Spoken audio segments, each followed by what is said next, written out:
Iz ljubljanskega studia 136 Judel dudel, to so vesti na vesti. na ta prelep pustni torek. Pa če ni pustni torek, no, pa tudi Božič ni bombar, no, ti si zamenjal spet vse. Kako ni pustni torek? Ni danes pustni torek? Ni danes pustni torek, dragi moji, danes je dan, kaže Varne rabe interneta! to, Varna raba da boš interneta. vedel. Mislim, lahko daš škorne dol, ker ti Kaj je ne to bo nič var- pomagal. kaj je to varna raba interneta? Varen ne boš. Daj bo Martin Mcvikl povedal, kaj je to varna raba interneta. Poglejte, jaz mislim, da je potrebno internet uporabljati predvsem kot nek, če hočete, vzvod ali pa mesto, kjer se naj predstavlja informacije, ki jih posameznik ima v sebi ali institucija v sebi. Sem zgrožen nad tem, da nekdo generira v imenu nekoga profil na Facebooku in da ga se aktivno uporablja. Kot sem bil obveščen, so še prejšnjo soboto nekateri moji prijatelji od mene dobili potrditev, da sem jaz njihov prijatelj na Facebooku, vendar res Facebooka ne uporabljam in zato seveda tudi pač javno povem, da kdorkoli to počne v mojem imenu, je zlorabo moje ime in kar razumem, so to kazniva dejanja. Fuck. Bogi. Martin, in mi smo se delali norca. Sam jaz imam tudi 2 Jonasa za prijatelja, pa jih testiram že 2 meseca, pa ne vem čisto točno, kjer je ta pravi, ne. Misliš, da je bila Jerca? Možno. Ker imamo te dni polna usta kriznih gospodarskih razmer, ker smo Slovenci nevoščljivi in ker se nam zdi, da si državniki ne zaslužijo tako visoke plače, kot jih prejemajo, tako visokih plač, kot jih prejemajo. Denis Sarkić 100%. Ziher. Na vesti razkrivamo njihove osebne dohodke. V mesecu decembru je premier Borut Pahor za svoje delo prejel neto znesek 3191 evrov, minister za zunanje zadeve Samuel Žbogar 3435 evrov, minister za okolje in prostor Karl Erjavec 3063. Zanimivo pa je to, da so nekateri njihovi predhodniki dobili izplačane celo višje plače. Tako je na primer prejšnji okoljski minister Janez Podobnik prejel nadomestilo plače po prenehanju funkcije v vrednosti 3148 evrov. Tabele lahko preučite na naši strani. In ker Janezu Podobniku kljub visoki finančni stimulaciji ni uspelo rešiti problema strojan, preverjamo, koliko se je do sedaj potrudil naslednik Karl Erjavec. Jebo ga, rodilnik, Sarkić, come on. Rodilnik. A imaš ti Karl za frenda na Facebooku? Kaj jaz ga pa Koliko imam? jih pa je? Daj gremo pogledati. Kar se tiče te pogodbe, moram reči, da kakor sem jaz seznanjen z vsebino te pogodbe, ni predvideno, da bi Ministrstvo za okolje in prostor poravnavalo obratovalne stroške. Iz tega razloga tudi ni nobene pravne podlage, da bi mi poravnavali te račune. O tajkunskih posojilih in nacionalnih gnojilih komentar dneva Rado Pezdir. Nenavadnih zgodb, ki počasi prihajajo iz največjega nacionalnega šampiona, Nove Ljubljanske banke, je vsak dan več. Pustimo ob strani signal o reševanju vojaka Bavčarja in nagradi prvega moža Kramarja.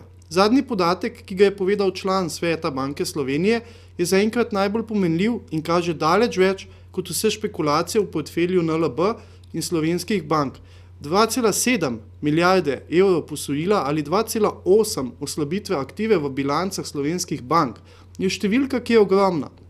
Čeprav se zdi na prvi pogled minorna. Zakaj? Predvsem zaradi tega, ker močno zvišuje osnovno tveganje slovenskih bank in posledično zahteva višje stroške delovanja bančnega sistema ali portfelijskega prilagajanja. Povedano bolj enostavno, drži delovanje ali opcijo saniranja slabih portfeljev. Vsekakor pa kaže na tisto, kar smo nekateri ekonomisti ob uporabi najrazličnejših tujih agregatnih podatkov in indeksov trdili, namreč da bančni sistem na noben način ni šel skozi ustrezen tranzicijski purgatorij. Teh 2,7 milijarde evrov dvomljivih posojil, bodisi prevzemnih, bodisi za financiranje obratnih sredstev, ob napačnem pripisu tveganja posojil lahko zelo hitro pomenijo resne težave. Paradoksalno, glede na nekatere trditve, kriza v domačem bančnem sektorju ni prišla iz tujine, ampak ima korenine doma. Rešitev? Razbijte vsaj največjo banko na slabo in dobro banko. Slaba naj gre v sanacijo, dobro pa naj se proda in s tem, kot pravi kolega Šušteršič, lastnike, torej državo, kaznuje za slabo vodenje. Če se komu zdi, da bi država morala banko nacionalizirati, pa naj se vpraša, kakšen smisel bi bil temu, da je lastnik, ki je podjetje pripeljal v kritično stanje, za svojo malomarnost nagrajen še z večjim lastniškim deležem. Za konec pa še premierno in ekskluzivno na vesti, v živo, najkrajša izvedba in sploh najkrajši komad v metalski zgodovini, Napalm Death, You Suffer in Rado Pezdir.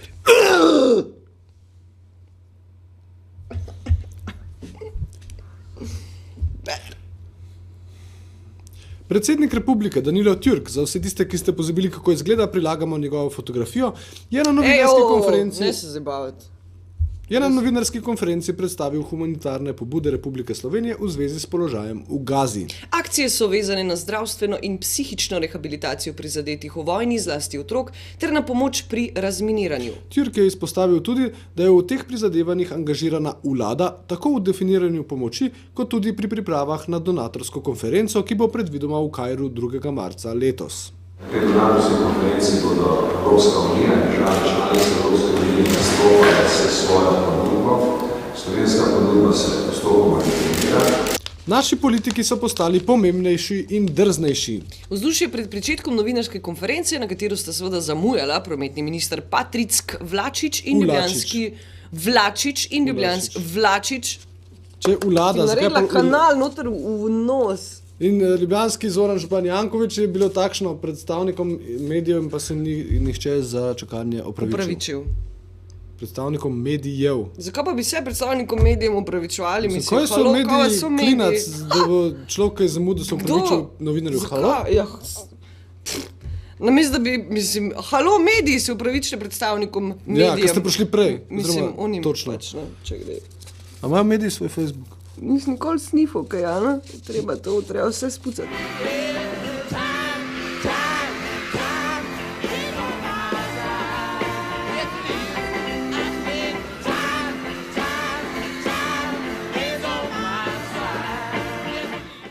Na razglasitvi sodbe v primeru Global sta bila obtožena David Bukovac in Sead Soljanović, spoznana za kriva povzročitve hude telesne poškodbe, ki je imela za posledico smrt Gorazda Čamernika.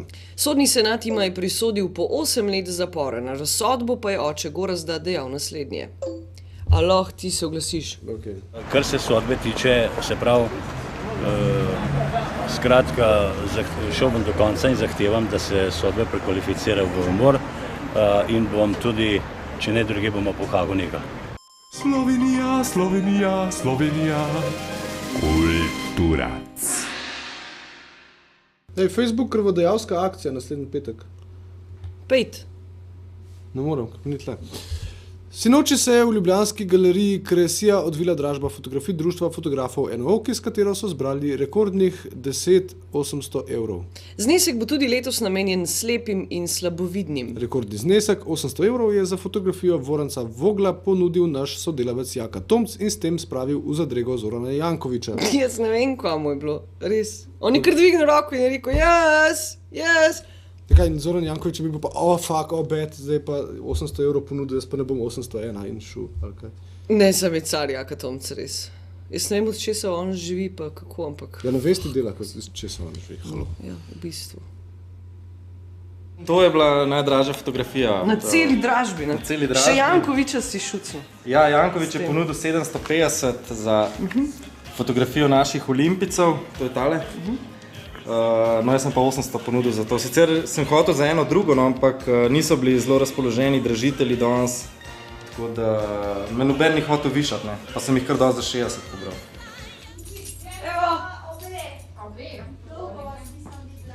Kam gre zdaj? Gremo avto postaviti. Na naši strani si oglejte novo oddajo Plata, v kateri ekipa predstavlja ansambl Vienna Vegetable Orchestra, ki so pred kratkim koncertirali in kuhali juho v stari ljubljanski elektrarni. Vse to smo že imeli enkrat, ne? A jaz sem zdaj oddaja. We have some cooperations also with composers who are writing pieces for us, but mainly I think it's our own world we're playing on concert. It's not often, but it's happening.